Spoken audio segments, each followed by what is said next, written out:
धन्यवाद पिता परमेश्वर। सभी का जय मसीह जी की। परमेश्वर के वचन में जाएंगे। परमेश्वर का जीवित वचन कहता है, नीति वचन 1:20 में लिखा है, बुद्धि की पुकार। बुद्धि सड़क में ऊंचे स्वर से बोलती है और चौका में प्रचार करती है। वो बाजारों की भीड़ों में पुकारती है, वो फाटकों के बीच में और नगर की भीतर भी ये बातें बोलते हैं। हे भोले लोग, तुम कब तक भोलेपन से प्रीति रखोगे? हे ठट्टे करने वाले, तुम कब तक ठट्टा करने से प्रसन्न रहोगे? हे मूर्ख, तुम कब तक ज्ञान से बैर रखोगे? तुम मेरे डांट सुनकर मन फिराओ। सुनो, मैं अपनी आत्मा तुम्हारे लिए उंडेल दूंगी। ये आमीन, हालेलुया। नीति वचन 1:24 में लिखा है, मैं तुमको अपने वचन बताऊंगी। मैंने तो पुकारा परंतु तुमने इनकार किया, और मैंने हाथ फैलाया परंतु किसी ने ध्यान न दिया। वरन तुमने मेरे सारे संबंधी को अनसुनी किया और मेरे ताड़ना को मूल्य न जाना।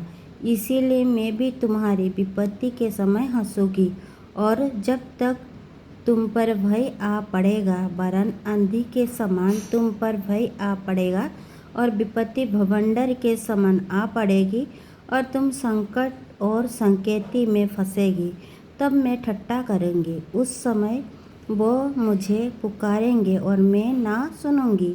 वो मुझे यंत्र से तो ढूंढेंगे परंतु ना पाएंगे, क्योंकि उन्होंने ज्ञान से बैर किया और यहोवा का भय मानना उनको ना भाया। उन्होंने मेरे संबंधी ना चाहिए, वरन मेरे सब ताड़नाओं को तुच्छ जाना। इसीलिए वो अपनी करनी का फल अब भोगेगा और अपनी युक्ति के फल से आधा जाएगा, क्योंकि भोले लोग का भटक जाना उन्हीं के घात किए जाने का कारण होगा, और निश्चिंत रहने के कारण मूढ़ लोग नष्ट होंगे। परंतु जो मेरे सुनेगा वो निडर बसा रहेगा और बेखट की सुख से रहेगा। ये आमीन, हालेलुया। नीति वचन 2:1 में लिखा है, बुद्धिमान का नैतिक लाभ।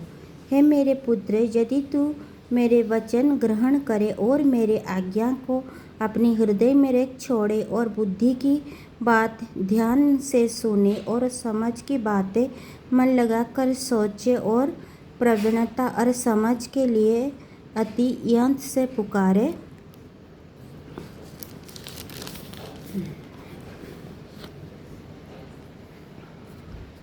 और उसी की चांदी के समान दुष्ट और गुप्त धन के समान उसी की खोज में लगा रहे, तो तू यहोवा की भय को समझेगा और परमेश्वर का ज्ञान तुझे प्राप्त होगा, क्योंकि बुद्धि यहोवा ही देता है।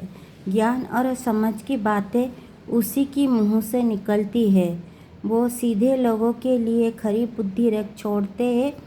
जो खराई से चलते हैं उनके लिए वो ढाल ठहरता है। वो न्याय के व्यर्थ की देखभाल करता और अपने भक्तों के मार्ग की रक्षा करता है। तब तू धर्म और न्याय और निष्पक्षता को अर्थात सब भली भली चाल को समझ सकेगा, क्योंकि बुद्धि तो तेरे हृदय में प्रवेश करेगी और ज्ञान तुझे सुख देने वाले लोगों विवेक तुझे सुरक्षित रखेगा और समझ तेरे रक्षक होगी, ताकि तुझे बुराई से मार्ग से और उलट फिर की बातें के कहने वाले से बचाए, जो खराई की मार्ग को छोड़ देते हैं ताकि अंधेरे मार्ग में चले, जो बुराई करने से आनंदित होते हैं और दुष्ट जन के उलट फिर की बातें में मगन रहे, जिनकी चाल चलन टेढ़ी मेढ़ी और जिनके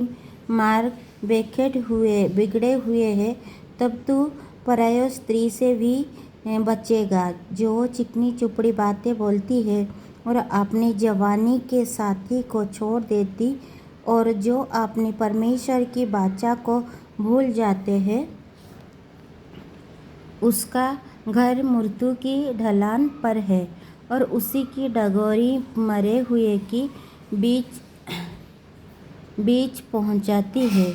जो उसी के पास जाते हैं उनमें से कोई भी लौट कर नहीं आता और ना जीवन का मार्ग पाते हैं। तू भले मनुष्य के मार्ग में चल और धर्मियों के पथ को पकड़े रहे, क्योंकि धर्मी लोग देश में बसे रहेगा और खरे लोग ही उसमें बनी रहेगी। दुष्ट लोग देश में से नष्ट होंगे और विश्वासघाती उसमें से उखाड़े जाएंगे। इस आमीन, हालेलुया। जितने भी भाई और बहन इस वचन को पढ़े सुने जाने में प्रभु आप लोगों को आशीष दे और ढेर सारा आशीष दे, बहुत आयत से आशीष दे। यीशु मसीह की सामर्थ्य नाम में आमीन, आमीन, हालेलुया, हालेलुया। सभी को मेरी तरफ से गॉड ब्लेस यू।